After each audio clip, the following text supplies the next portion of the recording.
Hello friends, आज हम लोग एक नए टॉपिक के बारे में बात करेंगे साइंस में, जो कि हमारा टॉपिक का नेम है cell cycle and cell division, मतलब कोशिका चक्र और कोशिका विभाजन। इसके पहले हमने कोशिका की संरचना के बारे में पढ़ा था, उसमें हमने बहुत सारे ऑब्जेक्टिव क्वेश्चंस किए थे। आज हम लोग वही सेल साइकिल और सेल डिवीजन के ऑब्जेक्टिव क्वेश्चंस के बारे में बात करेंगे, जो एग्जाम में आए हुए हैं और आगे भी पूछे जा सकते हैं। इसलिए ये एग्जाम की दृष्टि से बहुत ही इंपॉर्टेंट है। आप इसको एक बार जरूर देखिएगा और अगर पसंद आता है तो इसको लाइक भी कीजिएगा, चैनल को सब्सक्राइब कीजिएगा। आपको बहुत फायदा मिलेगा। हम आपके लिए ऐसे ही अच्छे अच्छे क्वेश्चन कलेक्शन लाते रहेंगे। बस आप हमें सपोर्ट करिए, आपको बहुत फायदा मिलेगा। चलिए अब हम लोग आगे देखते हैं अगला क्वेश्चन। क्वेश्चन हमारा क्या कह रहा है? क्वेश्चन कह रहा है कि निम्नलिखित में से किसे अर्धसूत्री विभाजन के समय होने वाले विनिमय, या उसको इंग्लिश में बोलते हैं क्रॉसिंग ओवर, का कारण माना जा सकता है? इसमें हमारे ऑप्शंस दिए गए हैं। ऑप्शन ए है समजात गुणसूत्रों का युग्मन, बी है अत्यधिक उच्च तापमान, सी है कोशिकाओं की विरोधी प्रवृत्ति, डी है उपर्युक्त में से एक से अधिक, या उपर्युक्त में से कोई नहीं। इसमें हमारा राइट आंसर हो जाएगा ऑप्शन ए, समजात गुणसूत्रों का युग्मन। इसमें हमारा राइट आंसर हो जाएगा ऑप्शन ए। अगले क्वेश्चन की तरफ देखते हैं। अगला क्वेश्चन क्या कह रहा है? लाइसोसोम निम्नलिखित में से किस कोशिकांग से बनता है? हमारे ऑप्शंस दिए गए। ऑप्शन ए है केंद्रक, बी है अंतःप्रद्रव्य जालिका, सी है गोल्जी काय और डी है राइबोसोम। तो इसमें हमारा राइट आंसर हो जाएगा ऑप्शन सी, गोल्जी काय, जो कि हमारा सी क्या है? राइट आंसर है। चलिए आगे बढ़ते हैं। अगला क्वेश्चन हमारा कह रहा है कि कोशिका विभाजन के समय केंद्रक के अंदर दृश्यमान डीएनए सूत्र है।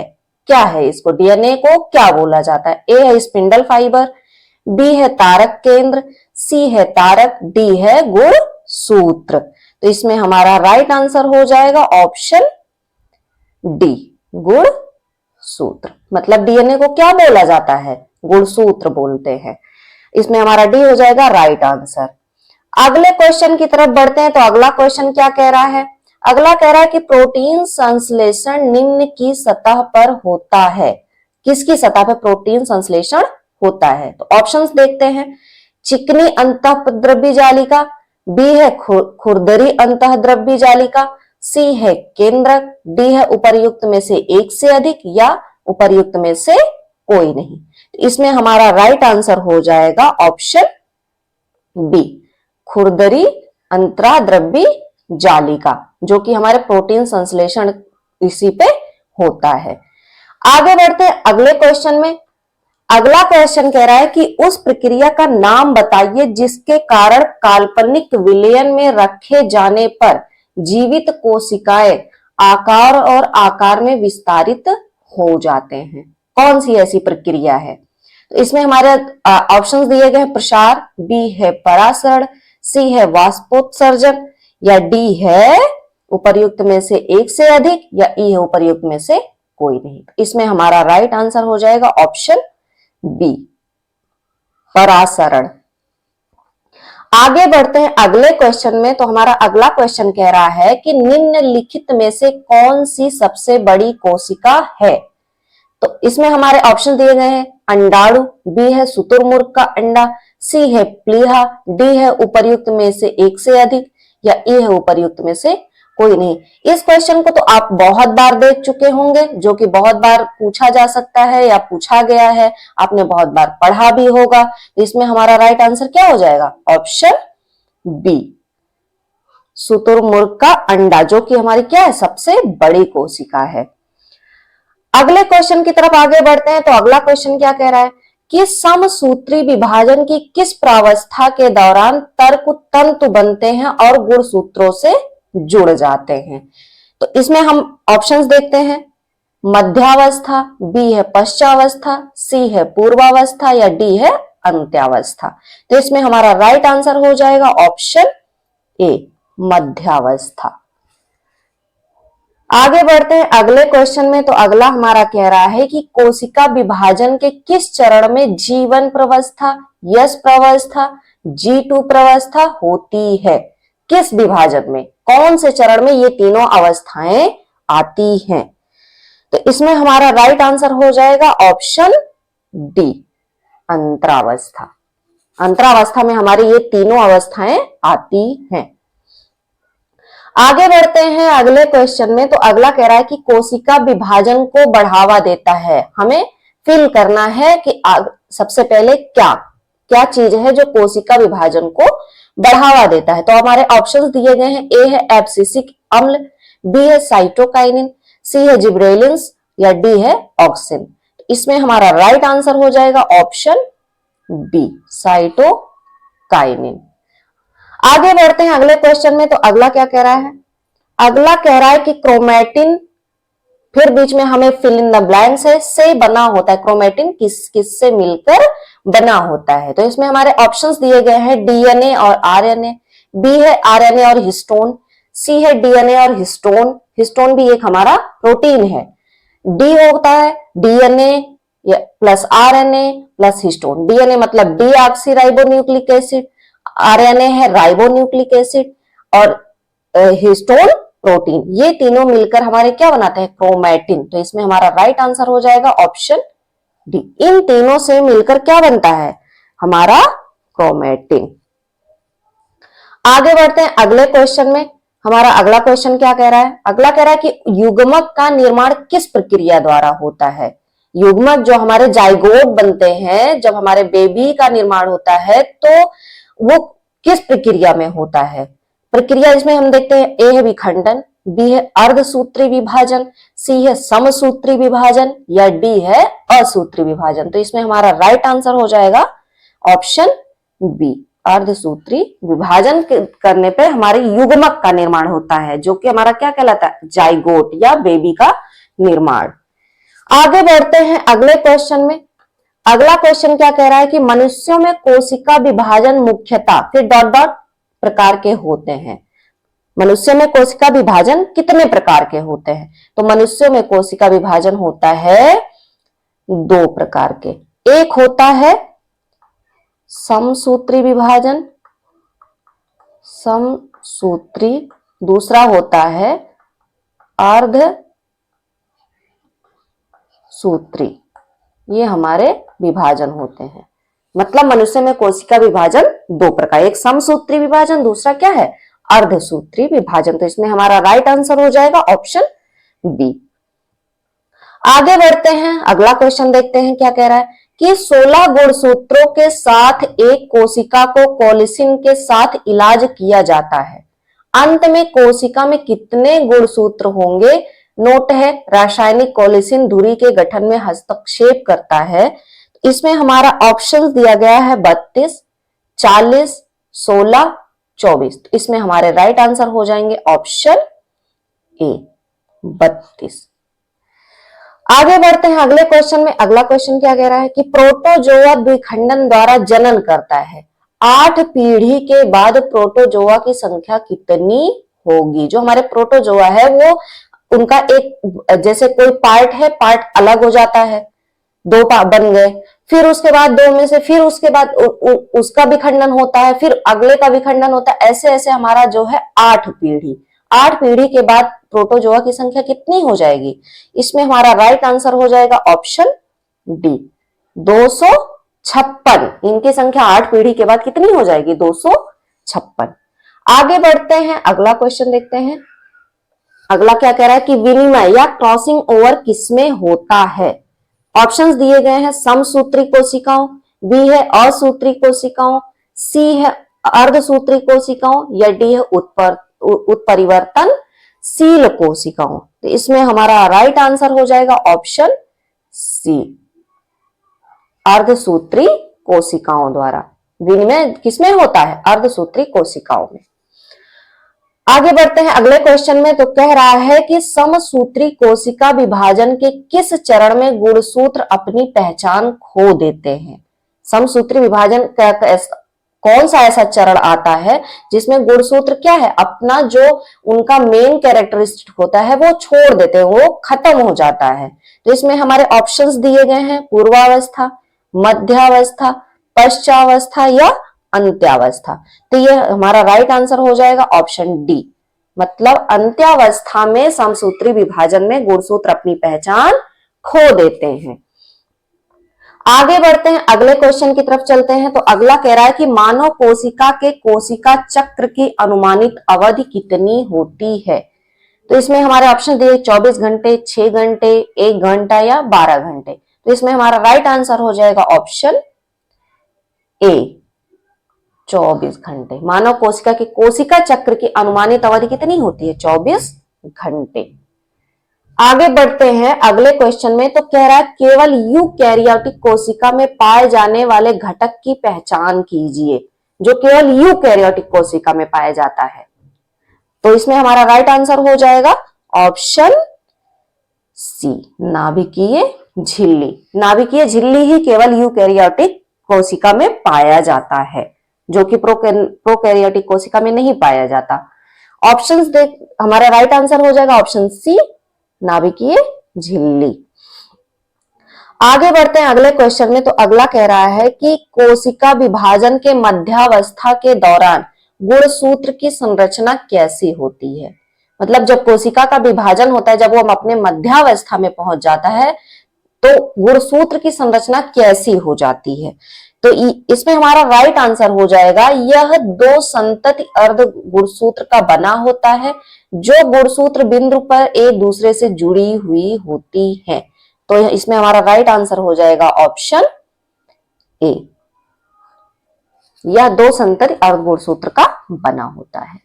आगे बढ़ते हैं अगले क्वेश्चन में। अगला क्या कह रहा है, निम्नलिखित में से सही कथन का चयन करिए। इसमें हमें सही कथन का चयन करना है। ऑप्शंस देते हैं, सभी कोशिकाओं में एक कोशिका भित्ति होती है, ऐसा कोई जरूरी नहीं है। दूसरा है गोल्जी तंत्र केवल जंतु कोशिका में पाया जाता है, ऐसा भी नहीं होता। क्लोरोप्लास्ट केवल पादप कोशिकाओं में पाए जाते हैं लेकिन जंतु कोशिकाओं में नहीं। यही हमारा क्या है, राइट आंसर हो जाएगी। क्लोरोप्लास्ट जिनसे प्रकाश संश्लेषण करते हैं पौधे, वही क्लोरोप्लास्ट, जो कि हमारे जंतु कोशिका में नहीं पाया जाता। तो हमारा राइट आंसर हो जाएगा ऑप्शन सी। आगे बढ़ते हैं अगले क्वेश्चन की तरफ। तो अगला कह रहा है कि अर्धसूत्रीय रूप से विभक्त होने वाली कोशिकाओं की कोशिकीय तैयारी के दौरान सूक्ष्मदर्शी की सहायता से देखने पर द्विकेंद्रीय पश्चावस्था सेतु दिखाई देता है। द्विकेंद्रीय गुणसूत्र में इस प्रकार की संभावनाओं के प्रकट होने का क्या कारण हो सकता है।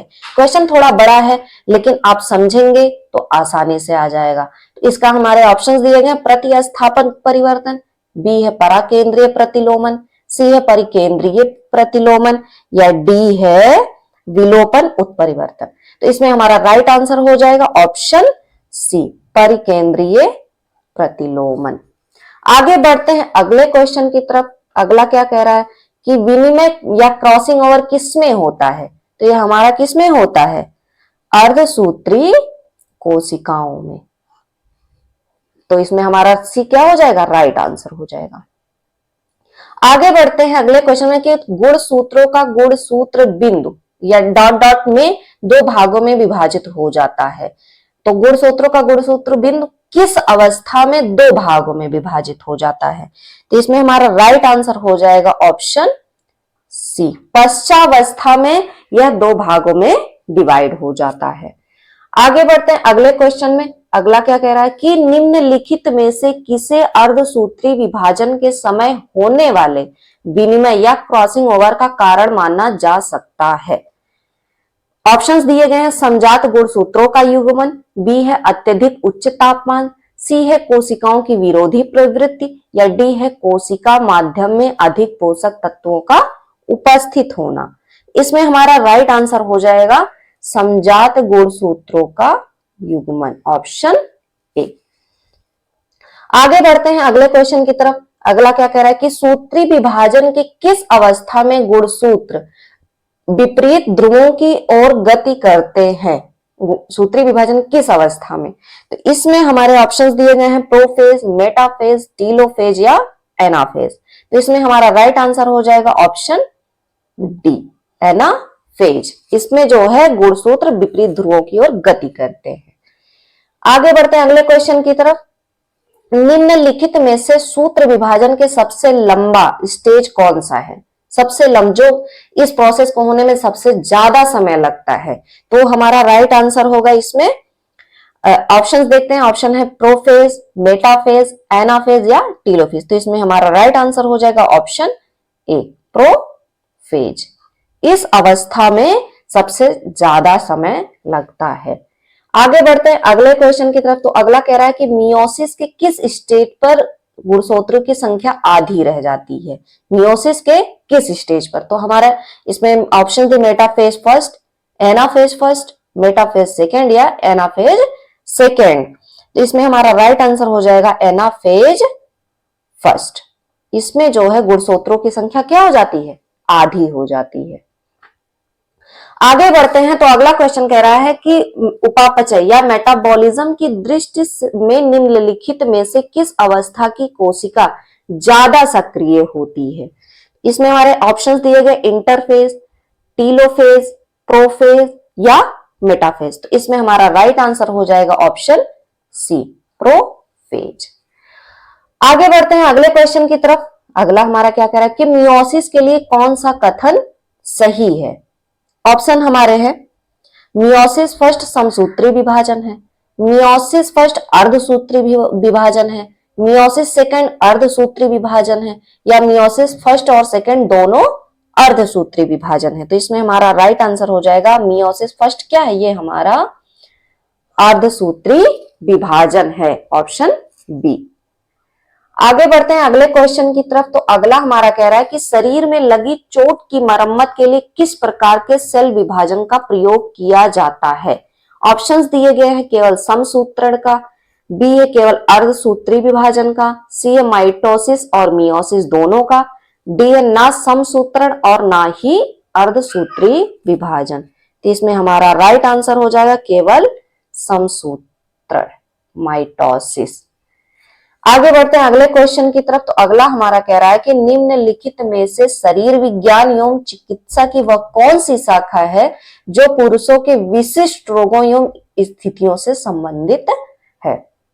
तो इसमें ऑप्शंस दिए गए एंड्रोलॉजी, एस्ट्रोलॉजी, बाइकोलॉजी, डेस्मोलॉजी। तो इसमें हमारा राइट आंसर हो जाएगा ऑप्शन ए, एंड्रोलॉजी।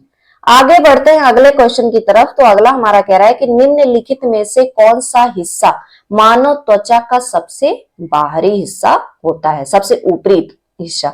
तो इसको हम लोग क्या बोलते हैं? ऑप्शन है हमारे एपिडर्मिस, डर्मिस, हाइपोडर्मिस या नर्व फाइबर। तो इसमें हमारा राइट आंसर हो जाएगा ऑप्शन ए, एपिडर्मिस।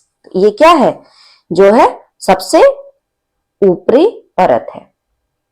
आगे बढ़ते हैं अगले क्वेश्चन में। तो अगला हमारा कह रहा है कि सूत्री विभाजन के चरण का नाम बताइए जिसके दौरान विभाजित सेल के गुणसूत्र मध्य रेखा पर स्थित होते हैं।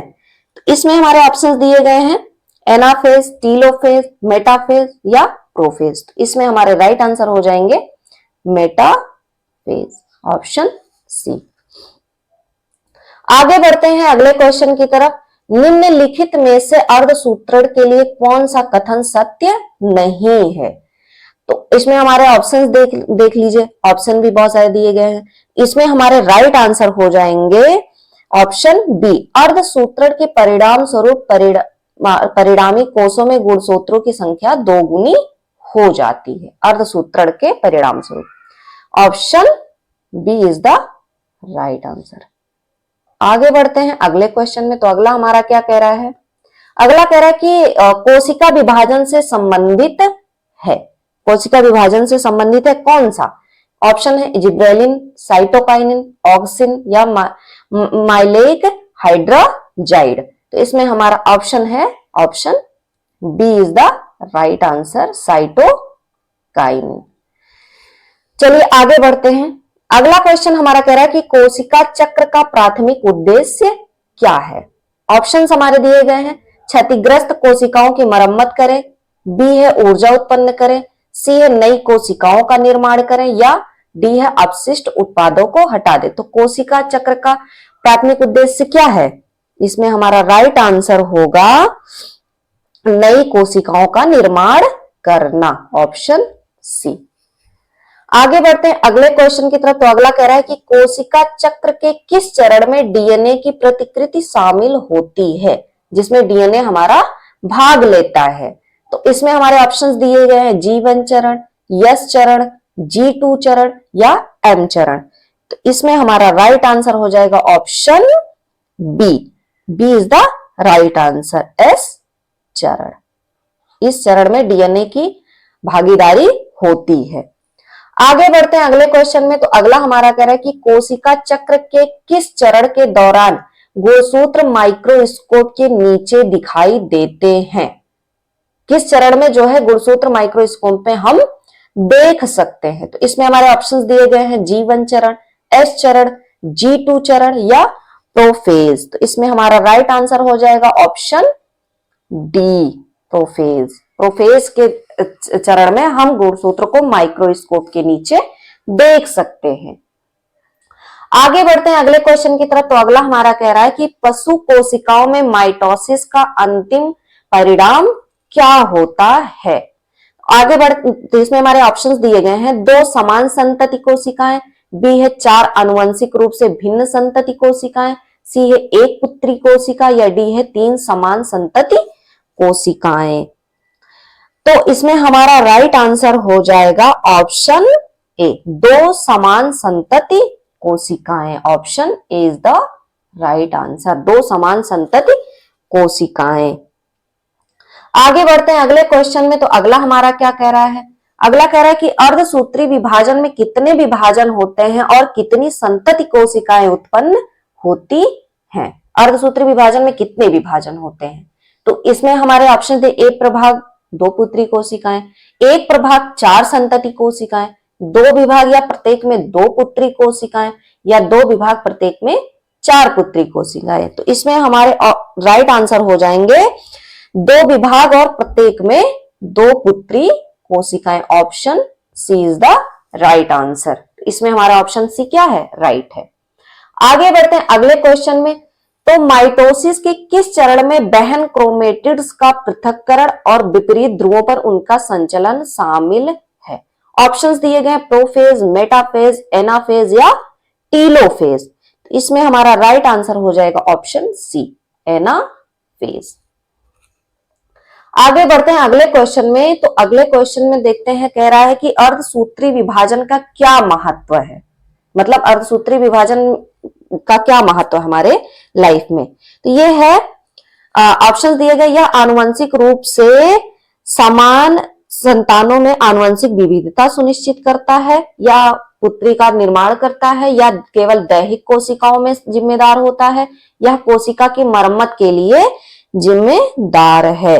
तो इसमें हमारा राइट आंसर हो जाएगा, यह संतानों में आनुवंशिक विविधता सुनिश्चित करता है। जैसे जब अर्धसूत्री विभाजन होता है तो यह जो हमारी संतानें आती है, नेक्स्ट पीढ़ी होती है या नेक्स्ट जनरेशन होता है, उसमें जो है विविधताएं होती हैं। जैसे किसी का बाल अलग, आईज का कलर, ऐसे मतलब यही जो है हमारी विविधता को सुनिश्चित करता है, जो कि हमारा कौन सा विभाजन है? अर्धसूत्री विभाजन।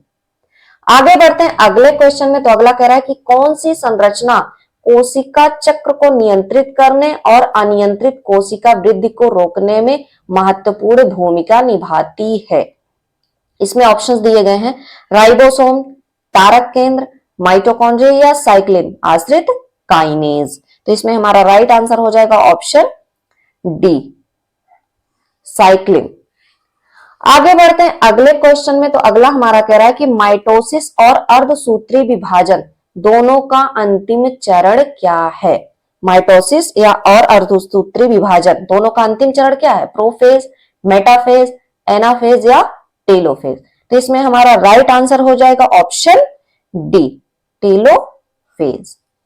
आगे बढ़ते हैं अगले क्वेश्चन में। तो अगला और लास्ट हमारा कह रहा है कि कोशिका चक्र के किस चरण के दौरान साइटोकाइनेसिस आमतौर पर होता ऑप्शंस देखते हैं, G1 चरण, यस चरण, G2 चरण या टेलोफेज।